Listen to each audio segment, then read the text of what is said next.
नमस्कार मित्रांनो, स्पर्धा परीक्षा नावाचं एक मोठं आव्हान समोर आहे, बरोबर? आणि या आव्हानाच्या समुद्रात आपला मार्ग कसा शोधायचा, यशाच्या किनाऱ्यापर्यंत कसं पोहोचायचं, यासाठी एक पक्का प्लॅन, एक अचूक नकाशा हवा असतो. पण सुरुवात नेमकी कुठून करायची, हाच तर मोठा प्रश्न असतो, नाही का? तर मग काळजी करू नका. आज आपण स्पर्धा परीक्षांमध्ये यशस्वी होण्यासाठी एक परफेक्ट ब्लूप्रिंट कशी तयार करायची हेच पाहणार आहोत. चला सुरुवात करूया. बघा, विश्वास नांगरे पाटील यांचं हे जे वाक्य आहे ना, ते आपल्या तयारीचं अगदी सार आहे. म्हणजे काय, तर परीक्षेची जाहिरात येण्याआधीचा जो वेळ असतो ना, तोच खरा शांततेचा काळ. याच काळात आपल्याला इतरांपेक्षा जास्त मेहनत घ्यायची आहे, जास्त घाम गाळायचा आहे, कारण हीच मेहनत आपल्याला अंतिम लढाईत म्हणजे प्रत्यक्ष परीक्षेत विजय मिळवून देणार आहे. तर आपल्या या यशाच्या ब्लूप्रिंटचे हे 4 महत्त्वाचे टप्पे आहेत. सगळ्यात आधी यशाची गुरुकिल्ली म्हणजे नियोजन. मग अभ्यासाची स्मार्ट तंत्र कोणती आहेत ते पाहू. त्यानंतर प्रत्येक विषयाचा सराव कसा करायचा आणि शेवटी सगळ्यात महत्त्वाचं, आपली मानसिकता आणि मुलाखतीची तयारी कशी करायची. आपण या सगळ्या टप्प्यांवर सविस्तर बोलणार आहोत. चला तर मग आपल्या पहिल्या आणि सगळ्यात महत्त्वाच्या टप्प्यापासून सुरुवात करूया. नियोजन. एक गोष्ट पक्की लक्षात ठेवा, प्लॅनिंग हा काही ऑप्शन नाहीये, ती एक गरज आहे, एक अट आहे. असं म्हणतात ना की चांगली योजना म्हणजे अर्धी लढाई आपण तिथेच जिंकतो. नेपोलियनचं हे वाक्य बघा, किती खरं आहे. प्रत्यक्ष अभ्यासाचं पुस्तक हातात घेण्याआधीच आपलं युद्ध कागदावर जिंकलेलं असायला हवं. म्हणजे काय, तर आपलं ध्येय काय आहे, कोणते विषय आहेत, वेळापत्रक कसं असेल, हे सगळं अगदी स्पष्टपणे लिहून काढायला हवं. खरी लढाई सुरू होण्याआधी ती आपल्या मनात आणि आपल्या प्लॅनमध्ये जिंकलेली पाहिजे. आणि हा जो प्लॅन आहे ना, तो या 4 पायऱ्यांवर उभा आहे. सगळ्यात आधी येतो विचार, एक पक्का विचार. मग त्या विचाराला जोड द्यायची कृतीची, ॲक्शनची. रोज तीच कृती केली की तिची सवय लागते. आणि मग ह्याच चांगल्या सवयींमधून आपल्याला अपेक्षित परिणाम म्हणजेच यश मिळतं. बघा, किती सोपं सूत्र आहे हे. आता एक खूप महत्त्वाची गोष्ट सांगतो, जी बहुतेक जण चुकवतात. खूप लोक काय करतात, परीक्षेची जाहिरात आली की मग अभ्यासाला लागतात. पण हीच सगळ्यात मोठी चूक आहे. जे खरंच यशस्वी होतात ना, ते किमान 1 वर्ष आधीपासून तयारी सुरू करतात. यालाच म्हणतात शांततेच्या काळात घाम गाळणं. ओके, तर नियोजनाचा पाया पक्का झाला. आता वळूया आपल्या दुसऱ्या भागाकडे, अभ्यासाची स्मार्ट तंत्र. एक गोष्ट लक्षात ठेवा, फक्त 10-12 तास पुस्तक घेऊन बसण्यात काहीच अर्थ नाही. तो अभ्यास किती स्मार्टली, किती प्रभावीपणे केला जातो, यावर सगळं काही अवलंबून आहे. आपल्याला कॉलेजमध्ये किंवा परीक्षेनंतर ज्या सुट्ट्या मिळतात ना, त्या फक्त आराम करण्यासाठी नसतात. खरं तर ही आपल्या करिअरची पायाभरणी करण्याची एक सुवर्ण संधी असते. अमृतेश औरंगाबादकर यांचं उदाहरण घ्या. वयाच्या अवघ्या 21व्या वर्षी ते UPSC पास झाले. कसं, तर त्यांनी कॉलेजच्या सुट्ट्यांचा वापर तयारीसाठी केला होता. त्यामुळे मिळालेल्या वेळेचा पुरेपूर वापर करा. स्वतःला ओळखणं हे पण एक महत्त्वाचं तंत्र आहे. आणि त्यासाठी स्वॉट ॲनालिसिस हे एक जबरदस्त टूल आहे. म्हणजे काय, तर आपल्या स्ट्रेंथ्स म्हणजे ताकद काय, वीकनेसेस म्हणजे कमतरता काय आहेत, ऑपॉर्च्युनिटीज म्हणजे संधी कोणत्या आहेत, आणि थ्रेट्स म्हणजे धोके काय असू शकतात, हे ओळखणं. मी तर म्हणेन, आजच एक कागद पेन घ्या आणि स्वतःचं स्वॉट ॲनालिसिस करा. बघा, तुम्हाला तुमच्याबद्दल किती नवीन गोष्टी कळतील.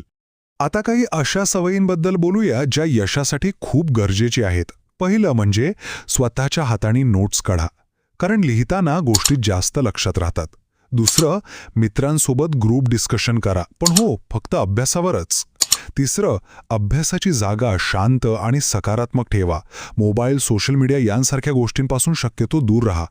आणि सगळ्यात महत्त्वाचं, रोज रात्री झोपण्यापूर्वी 5 मिनिटं तरी दिवसभरात काय वाचलं यावर विचार करा, म्हणजे मनन आणि चिंतन. ठीक आहे, आता आपण येतोय तिसऱ्या आणि सगळ्यात प्रॅक्टिकल भागाकडे, विषय आणि सराव. बघा, फक्त वाचून किंवा ज्ञान मिळवून उपयोग नाही. ते ज्ञान परीक्षेत वेळेवर आठवून वापरायचं असेल तर त्यासाठी सरावाचा एक भक्कम पूल बांधावा लागतो. इथे एक आदर्श वेळापत्रक दिलं आहे. बघा, दिवसाची सुरुवात अवघड विषयाने का करायची? कारण सकाळी आपली एनर्जी लेव्हल सगळ्यात जास्त असते. दुपारचा वेळ प्रॅक्टिससाठी, म्हणजे प्रश्न सोडवण्यासाठी ठेवायचा, 1 तास रिव्हिजनसाठी, काल काय वाचलं होतं ते बघायला, आणि दिवसाचा शेवट चालू घडामोडी वाचून करायचा. असं एक शिस्तबद्ध वेळापत्रक तुम्हाला ट्रॅकवर ठेवेल आणि आत्मविश्वास वाढवेल. आता गणित अनेकांना हा विषय अवघड वाटतो, तर यासाठी एक साधा नियम आहे. आधी अचूकतेवर म्हणजे ॲक्युरेसीवर लक्ष द्या.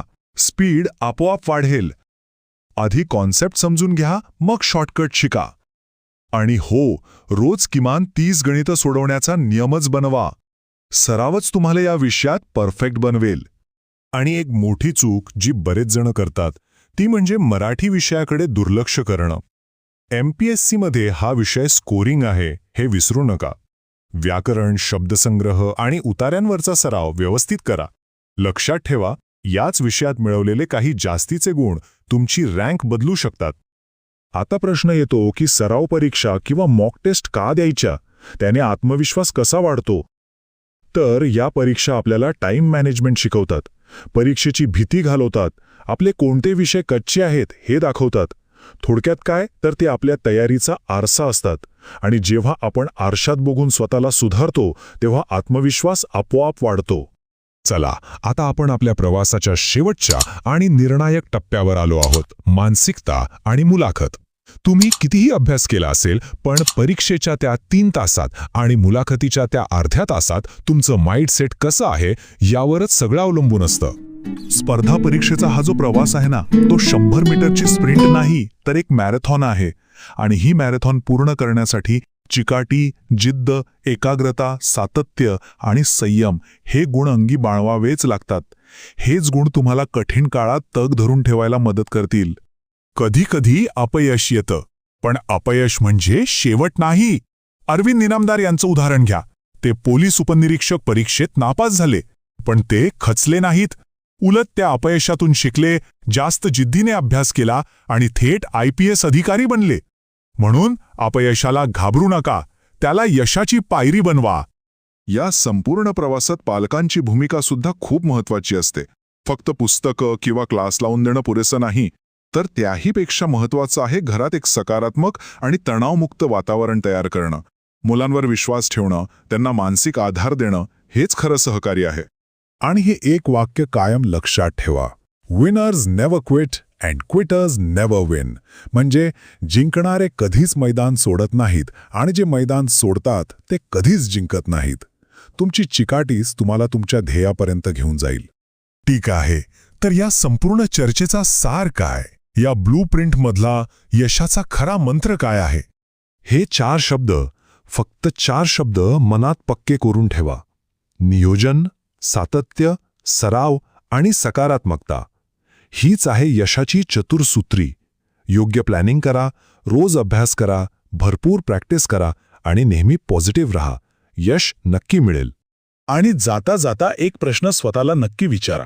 आपली खरी स्पर्धा इतरांशी नाहीये, ती स्वतःशी आहे. कालच्यापेक्षा आज स्वतःला अधिक चांगलं बनवण्यासाठी, ही स्पर्धा जिंकण्यासाठी आज आपण कोणतं पहिलं पाऊल उचलणार आहोत? आजचा हा वेळ दिल्याबद्दल खूप खूप धन्यवाद. तुमच्या परीक्षेच्या तयारीसाठी आणि उज्ज्वल भविष्यासाठी खूप खूप शुभेच्छा.